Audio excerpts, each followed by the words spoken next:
Gato. Hindi. Para sa bayan. Mga ate niya daw. Ay, oo, ate niya nga. May mga cooler na dala. Marami ng magandang hotel din. Yan, sa mura lang. Napuntahan ko yung ganda. Yung Miko. Yung kulay green dyan dito sa bayan, pinakamataas yun eh. Pinakamataas na building. Kitang-kita yun sa barko.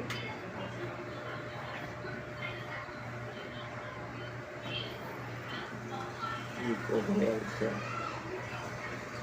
Ito, follow ko si sir sa TikTok. May TikTok na kayo, sir? Yun, no?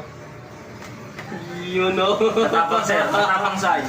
Ano yung message niya si sir, ganyan sadya. Ano ibig sabihin ng ganun, sir? Katapang niya. Katapang.